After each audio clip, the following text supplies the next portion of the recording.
Ora in onda Giallo Radio Club, racconti noir dal passato e dal presente, scritto e condotto da Laura Marinaro.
Grazie, buongiorno Laura e grazie per i tuoi inviti e un saluto a chi ci sta ascoltando.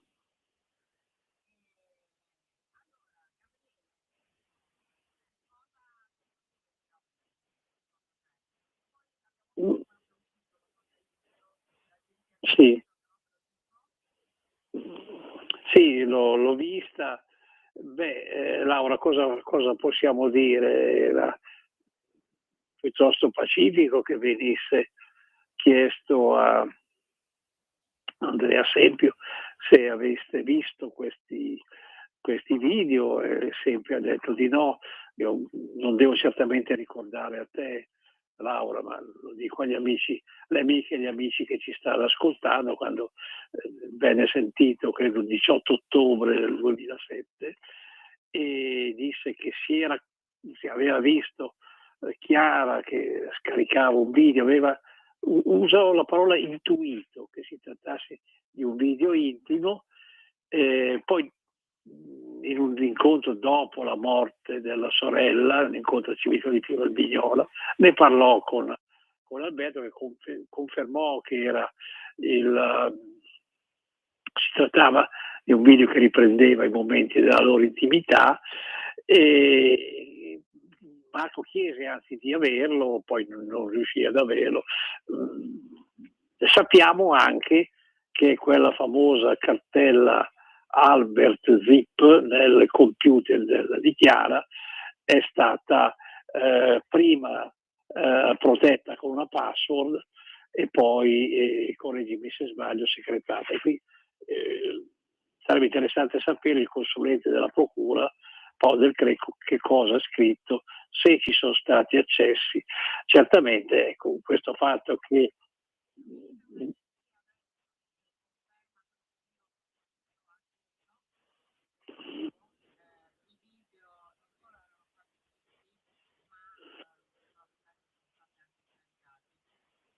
ho cap- mentre Marco ha detto che non ha mai visto quei video né lui né i suoi.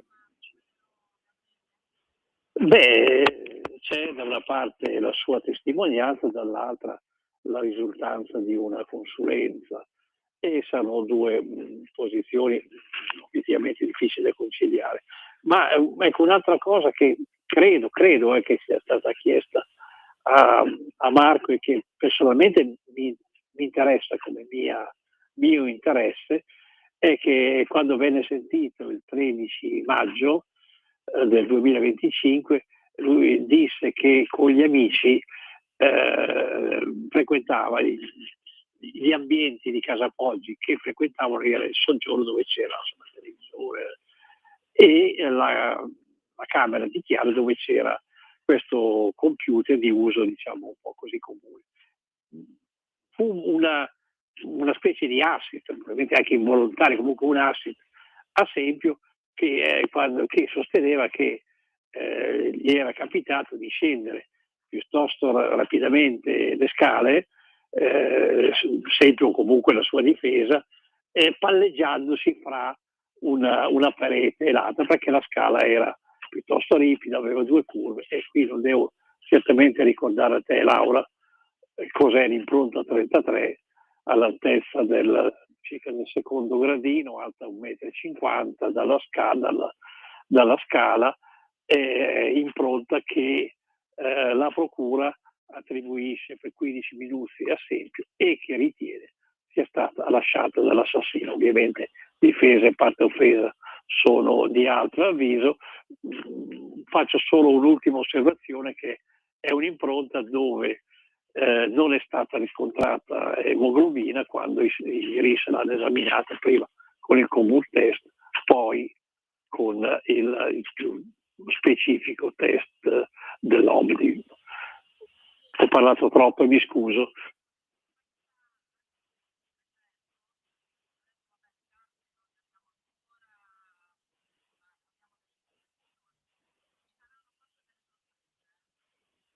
E noi l'aspettiamo.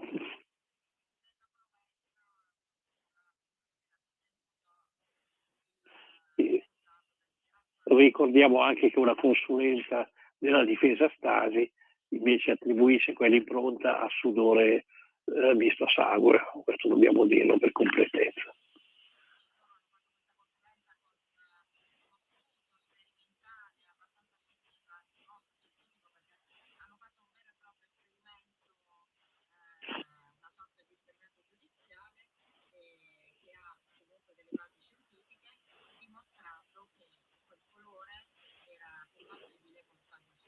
Sì, con vari reagenti.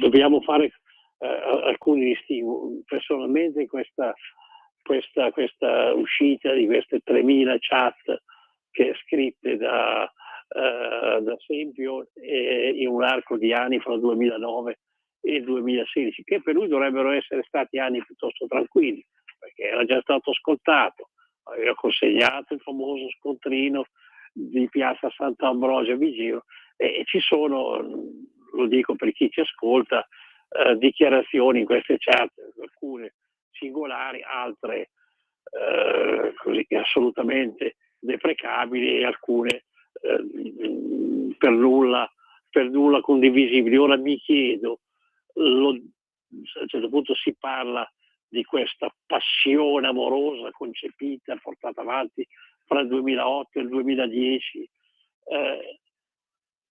esatto, un'ossessione, dico, se l'oggetto di quell'ossessione non era Chiara Poggi, queste chat sono foglie al vento, e comunque vanno considerate, se vogliamo, come così un elemento della profilatura psicologica del personaggio, al quale peraltro la Procura di Pavia ha affidato, per il quale peraltro la Procura di Pavia ha affidato una consulenza al RASIS, che comunque non può entrare in un'aula di giustizia.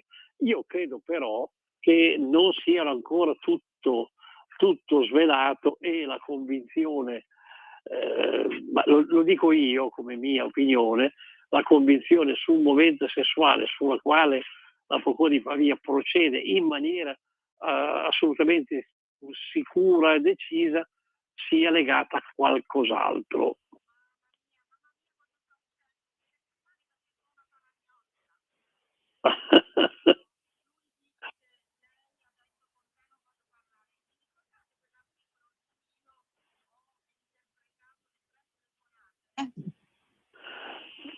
Io lo ricordo, non so i nostri ascoltatori. La prima telefonata, niente, ha buttato giù. Quando ha appena sentito la voce ha buttato giù. La seconda telefonata gli ha fatto dire qualcosa, la terza ha detto: con te non voglio parlare. Io direi, cosa c'è più da aspettare? Ci chiedevamo una risposta. Credo che, insomma, adesso parliamo un po' di Alberto. Beh, cosa possiamo dire? Cosa possiamo dire ieri c'è stata di un'agenzia Alberto Stasi che non si sia già detto in questi mesi? L'idea che ci sia una persona in carcere da innocente fa veramente tremare. Io ricordo, se posso permettermi, un ricordo personale, un accostamento. Certo. Quando incontrai per la prima e unica volta, per intervistare Enzo Tortora, io ero un giovane cronista del quotidiano di Pavia, finita l'intervista ci fu un momento di colloquio così vis-à-vis, e gli dissi: signor Tortora, io sono assolutamente certo della sua innocenza, della sua estraneità, anzi non sono certo di più, però mi auguro che lei sia colpevole.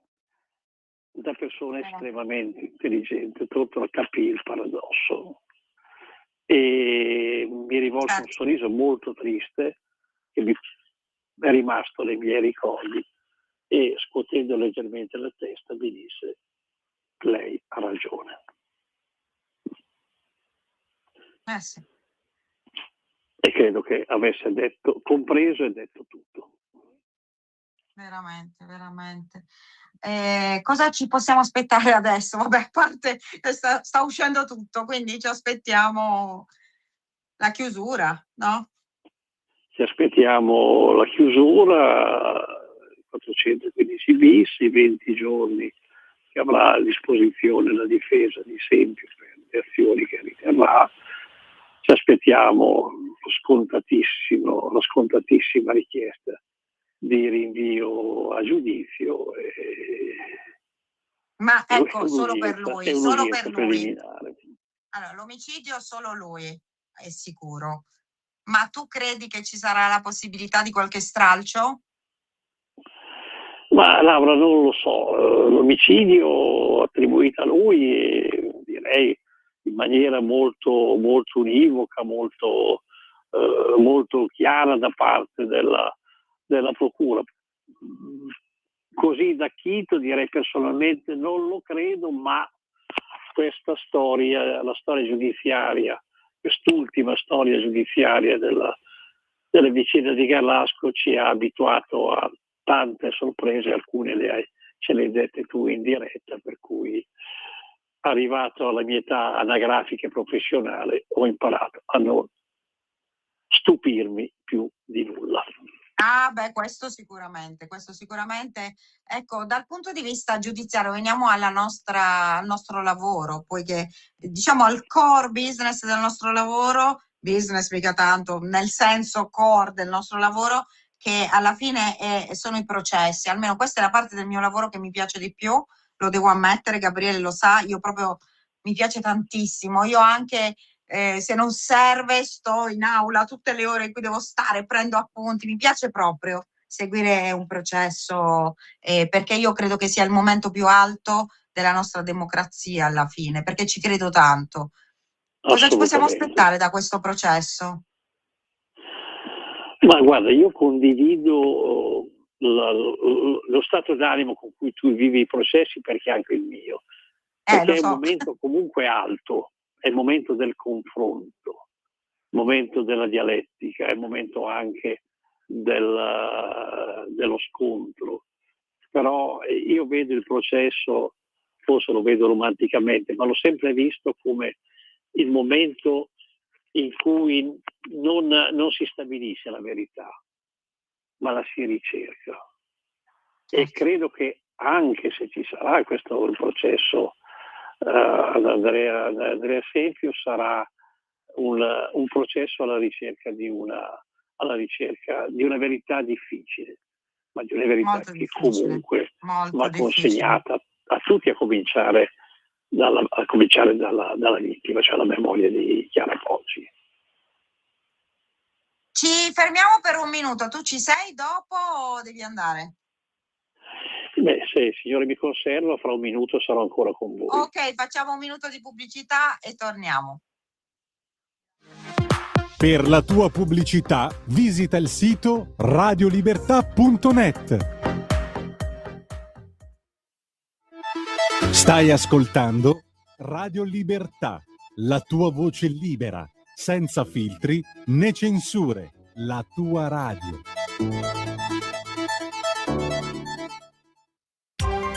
Coming Soon Radio, quotidiano di informazione cinematografica.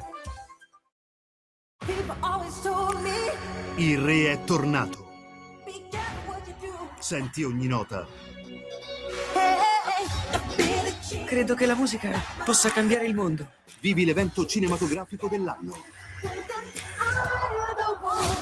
Michael, solo al cinema. Devo capire che cosa vuole. Vorrei un feedback costruttivo. E anche un letta o solo un feedback? Prenderò il meglio da questo lavoro. No. Charlie, ti abbiamo detto dell'Elisabetta. Stella, ciao. Dimmi che non ti metterai quello. Nascondi l'emozione per una volta, ti prego. Johnny Cage, sei stato scelto per il Mortal Kombat. Non va per me, a meno che non paghiate bene. È un torneo che potrebbe salvare l'intera umanità. Vuoi venire o no? Mortal Kombat 2 al cinema. Ieri sera il nostro pastore è stato ucciso e noi risolveremo il caso. Pensate di avere il coraggio di lasciare casa? Noi non abbiamo paura. Ma Paul, che cos'è? Credo sia una strada. Ma di che cosa è fatta? Non di erba, questo è sicuro. Allora, venite? No, è impossibile.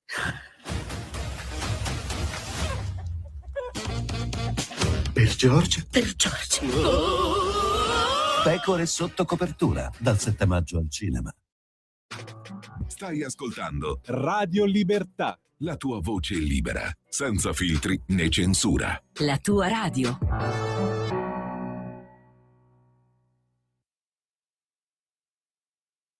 Eccoci tornati. Siamo in diretta con Gabriele Moroni, storico cronista del giorno. Stiamo facendo un po' una disamina di queste notizie convulse che si rincorrono in questi minuti. Ci aspettiamo a brevissimo, Gabriele, la discovery degli atti. Anzi, già sta iniziando ad uscire qualcosa. Siamo già di poterlo condividere e tanta roba, attesa, in fibrillante attesa. In fibrillante attesa, assolutamente.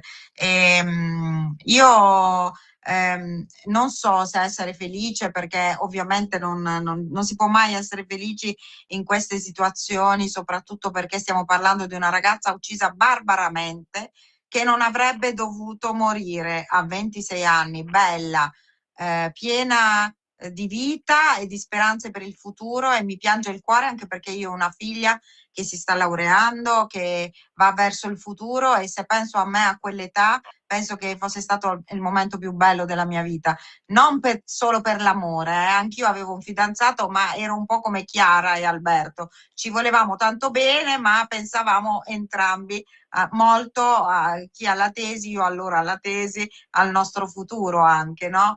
E quindi quel sogno per lei si è spezzato in una maniera tremenda, ma a questo punto anche per lui, perché se tutto questo verrà acclarato da una verità giudiziaria, come sembrerebbe profilarsi, insomma, qui c'è un ragazzo che è stato 10 anni in carcere, sì, va bene, adesso è in semilibertà, però è stato anche abbastanza mostrificato. Mi metto anch'io all'inizio in quella narrazione un po' forse superficiale, lo ammetto, l'ho ammesso tante volte, ho ammesso i miei errori, però colpevolista, ma forse perché era semplice, no? Pensare che potesse essere stato il fidanzato senza sforzarsi più di tanto. Poi dopo, adesso abbiamo saputo invece che forse c'era qualcuno che voleva essere un po' coperto. La cosa che mi ha fatto più sempre pensare è stata questa: perché nell'elenco delle persone che frequentavano la casa non sono stati messi proprio coloro che avevano accesso al computer. Il computer è sempre stato un po' il centro di questo caso, anche se nella prima parte, quindi fino alla condanna di Stasi, era il computer di Stasi al centro, e poi invece si è visto che era un altro il computer che doveva interessare di più. Cosa ne pensi, Gabriele? Come ricordi quella prima fase con quella, perché insomma Stasi ha dovuto subire anche un processo per detenzione di materiale pedo, addirittura, è stato poi assolto totalmente, e poi insomma tutta quella ricerca di un movente che nella sentenza non è mai stato codificato, per cui era un movente, cioè lei si era arrabbiata perché aveva visto delle immagini raccapriccianti, peccato che però poi vediamo che qui di raccapricciante c'è molto altro. Come ricordi tutta quella fase? Laura, innanzitutto mi fa molto piacere che tu con la tua sensibilità non solo di giornalista, ma anche di donna, e se posso dirti di mamma, ricordi una vittima, perché troppe volte in queste vicende, penso a Iara Gambirasio, penso a tante, soprattutto quelle che hanno avuto come vittime delle donne o delle ragazze o delle bambine, perché Iara aveva 13 anni ed era una bambina, e si dimentica delle vittime. Invece io credo che un pensiero di ricordo, di rispetto, di memoria venga comunque doverosamente sempre rivolto alle vittime e a chi rimane, perché i familiari di Chiara Poggi, i genitori del piccolo Tommy di Parma, i genitori di Iara, i fratelli di Raffaella, di Raffaella Castagna, sono dei sopravvissuti, cioè persone che sono sopravvissuti a un terremoto della loro vita, che da allora vivono una sorta di altra epoca, di altra vita. Giusto una vita che non ricordare è vita. queste persone che sono i rimasti, quelli che sono rimasti. Poi Laura, cosa ti devo dire? Ricordo anch'io, ecco, a me non piacciono le derive colpevoliste, ecco. Non mi piacciono le crociate innocentiste, non mi piacciono le derive colpevoliste, proprio quando sono derive non legate a indizi seri o addirittura prove, ma sono così, derive, chiamiamole dialettiche. Non mi è piaciuta quella nei confronti di Sempio e non mi è doppiamente dispiaciuta perché avevo visto una simile qualcosa come 19 anni fa. Al centro di questa deriva colpevolista c'era un signore che si chiamava e si chiama Alberto Stasi. Ecco, io parlo di derive emozionali, derive legate anche a certe dilatazioni mediatiche, ok?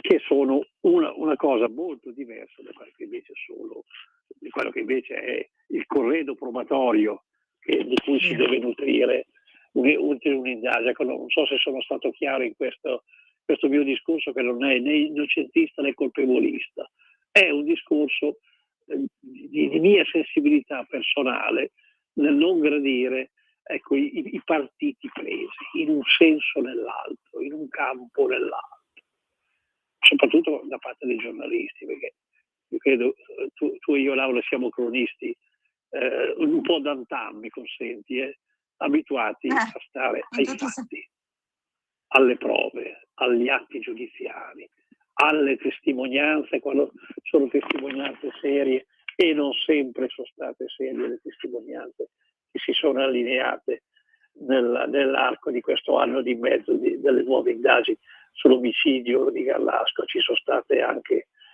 tante fake, tanti veleni, sono comparsi dei super testimoni che assomigliavano a un super testimone come io assomiglio a Superman, ossia neanche un po', e via discorrendo. Quindi è giusto separare veramente il grano dall'olio in questo senso.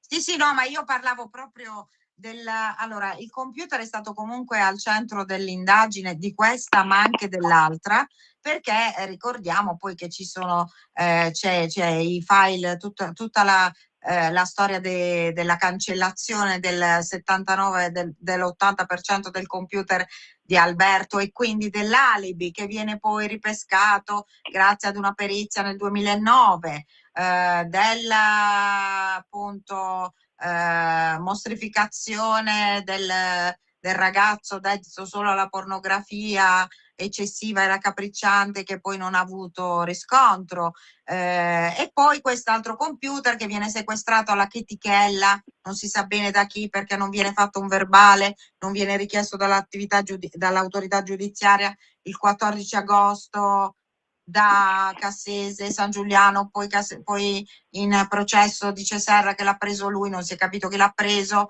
e poi non si capisce perché l'hanno preso, cosa hanno cancellato.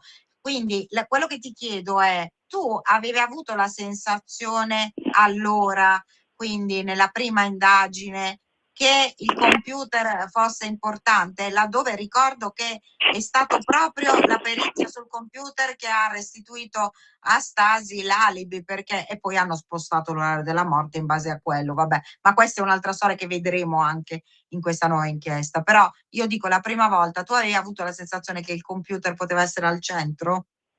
Beh, più che altro ci interessammo di questo computer, almeno parlo per me, anche, credo anche per i colleghi che vissero le prime fasi di indagini, soprattutto perché venne chiaro che sorta di scempio era stato commesso con la perdita di migliaia e migliaia di file, perché era stato in maniera molto malaccorta, aperto, visionato prima di essere affidato alla RIS di Parma.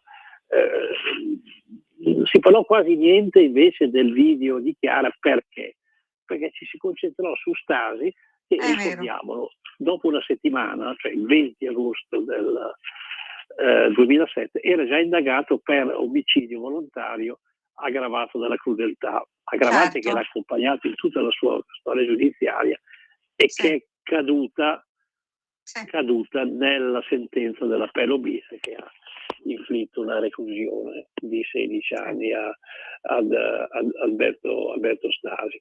In questo senso, poi Laura, non devo dirlo certamente a te, come si arrivò, con che fatica si arrivò a questo orario, a questi 23 minuti, che effettivamente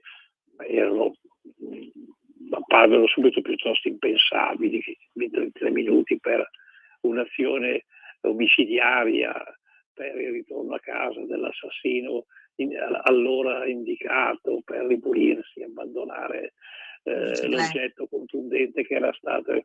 Ma si arrivò dopo che ecco, la perizia su Chiara, eseguita dal dottor Ballardini, parlò di un regio molto più ampio, fra le 10 e mezzogiorno, con la centratura attorno alle 11.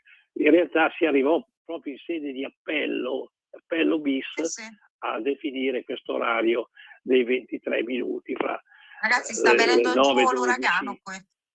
C'è un uragano qui. Innescato l'allarme alle 9:35, quando Alberto Stasi apre il computer, alle 9:36 viene accettato come utente. E questi 23 minuti sono poi stati cristallizzati nella storia processuale del processo di Garlasco.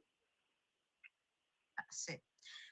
D'altronde anche quello è qualcosa che cambierà un po', perché tornerà dalle indiscrezioni che abbiamo della consulenza della professoressa Cattaneo, si torna ad un'azione omicidiaria molto più lunga e ad un orario della morte che torna ad essere quello lì precedente, che corrisponde tra l'altro al famoso indizio dello scontrino, ma poi insomma parleremo anche di quello magari più diffusamente. Oggi diciamo che ci concentriamo. Ecco, invece riguardo alle sorelle K, che ieri sono state sentite appunto come persone informate sui fatti, ovviamente ieri mattina Paola, ieri pomeriggio Stefania a Milano. Tu che idea ti sei fatto di quale potrebbe essere oggi il loro apporto testimoniale? Ma sai Laura, il fatto che siano state sentite per un arco di tempo piuttosto breve, 40 minuti una, un paio d'ore l'altra, mi fa pensare che così ci si attendesse non cose nuove, non rivelazioni, quanto piuttosto conferme, verifiche di alcune cose. Stefania dichiarò all'epoca, all'indomani dell'omicidio, che nell'ultimo mese di vita di Chiara i rapporti con la cugina si erano rinsaldati, si erano arrivati a una frequentazione quotidiana, si sarebbero incontrati anche quel terribile lunedì 13 agosto 2007, ma questo fu impossibile, perché Chiara non viveva, forse gli inquirenti proprio per questa frequentazione, questa confidenza, hanno voluto chiedere a Stefania Cappello, se lei sapeva, se lei sapesse di questo. Qualche conferma, qualche verifica. Direi che con le audizioni di ieri, credo che le gemelle K escono per sempre dalla scena di Gallasco. Vediamo. Noi non sappiamo molto, non sappiamo tanto delle intercettazioni. No, non dico che le gemelle assolutamente siano indagate, assolutamente, o che potessero centrare qualcosa, io non l'ho mai detto, anzi secondo me no, però magari potevano sapere, forse erano venuti a conoscenza di qualcosa, derelato, capito? Ecco, questo voglio dire, siccome ci sono state delle testimonianze importanti in questa indagine che hanno un po' riaperto il varco di qualcuno che derelato ha raccontato qualcosa e magari anche loro potevano aver sentito dire, insomma, un paese di 9.000 anime, bene o male i giri hanno sempre gli stessi, poteva pure essere venuta alla voce di qualcuno, all'orecchio di qualcuno, no? Beh sì, in linea teorica, in una piccola comunità, magari ulteriormente spopolata dal periodo ferragostano, se c'erano voci che correvano, se sono arrivate alle orecchie di più persone. Insomma. Quindi giustamente vedremo, e io mi associo al tuo vedremo. Vedremo. Va bene, senti Gabriele, ti ringrazio tantissimo e a questo punto insomma, ci diamo un appuntamento alla prossima. Alle amiche e agli amici che ci hanno seguito, che ci hanno ascoltato, e una buona serata a tutti. Senti, aspetta, ma tu in questo periodo ti stai occupando anche della sentenza Petrolini, giusto? Vuoi dirci qualcosa? Beh, sai, è una vicenda terribile, io l'ho seguita dall'inizio. È caduto uno delle due imputazioni di omicidio, perché non si è accertato se il neonato fosse vivo. È comunque una vicenda terribile, perché va al di là di quello che dovrebbe essere il normale istinto di una persona, di una donna. E anche lì mi chiedo, come mi chiesi allora, in quanti sapevano. Sì. C'era qualcuno che sapeva, se qualcuno sapeva, in quanti sapevano. Sì, è vero. Grazie mille Gabriele, grazie alla prossima. Laura, grazie a tutti, una buona serata. Grazie. Allora, cari amici, mancano pochi minuti, qui sta venendo giù l'uragano, non so dove vi troviate, io mi trovo in Brianza e c'è in atto un tifone vero e proprio, tant'è vero che è diventato tutto buio, non so se mi sentite perché davvero non si sente niente. Quindi facciamo un resumé di tutto. Innanzitutto domani sul settimanale giallo ci sarà nel dettaglio i famosi scritti di Andrea Sempio sul forum di seduzione. C'è molto in quel forum, c'è molto di più di quello che vi hanno raccontato finora, vedrete. E vi stanno scorgendo qui delle copertine di giallo in cui noi, copertine relative già all'estate scorsa, in cui noi bene o male avevamo parlato di quelli che erano i punti fermi di questa inchiesta e che oggi dalle ultime rivelazioni si stanno scoprendo. Lo incastra un'intercettazione? Sì, era un'intercettazione ambientale in auto. Ho visto il video di Chiara e Alberto. Chiara ha detto che non voleva parlarmi. Il mistero dei 2 video intimi, questo esce a giugno, quando appunto l'ingegner Porta ci ha spiegato il fatto di quei video, del fatto che erano stati protetti e poi che erano stati passati sulla chiavetta, poi spariti, poi tornati. Il Marco che chiede al cimitero a Stasi dove fosse finito quel video, perché lo chiede? probabilmente con la consulenza dal Checco è venuto fuori molto molto altro da quel computer, e probabilmente anche una prova regina come lo scaricamento di quel video o la migrazione di quel video su qualche altro device. Ricordiamo che Andrea Sempio nel 2016, la prima volta in cui viene indagato, getta via il suo PC. La prima volta nel primo processo, quello ad Alberto Stasi, nel primo procedimento c'è qualcuno che getta il proprio PC ed è Marco Panzarasa. Infatti vanno subito a prenderlo e a controllarlo e non risulta niente, infatti non c'entrava assolutamente niente. Ebbene, non può essere che gli investigatori siano andati a prendere anche il PC di Andrea, quello che ha gettato, e chissà cosa oggi potrebbero aver scoperto da tutti i device che gli hanno sequestrato il 14 maggio insieme a tutte le altre scritti, alle agende. Insomma, io credo che Sempio oggi ha perso un'occasione nel parlare, avrebbe dovuto parlare. Sta venendo fuori anche la storia dello scontrino, che è stata il mio cavallo di battaglia. Lo scontrino l'ha fatto il pompiere, poi si scoprirà anche quando, come e quando l'ha dato alla mamma di Andrea. Anche questo vedrete che si scoprirà a breve. Io credo che il cerchio sia chiuso, ne vedremo delle belle.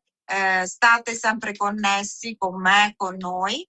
Io sono spessissimo in diretta, stasera sarò a Tele Lombardia con Fulvio Giuliani, ma poi spessissimo sulla Zia in Giallo, che è il mio canale YouTube, con tantissimi contenuti sul Garlasco e non solo, cioè spero poi di iniziare a parlare d'altro. Credo che mercoledì prossimo riparleremo di Garlasco, quindi state qui con noi. Avete ascoltato Radio Club.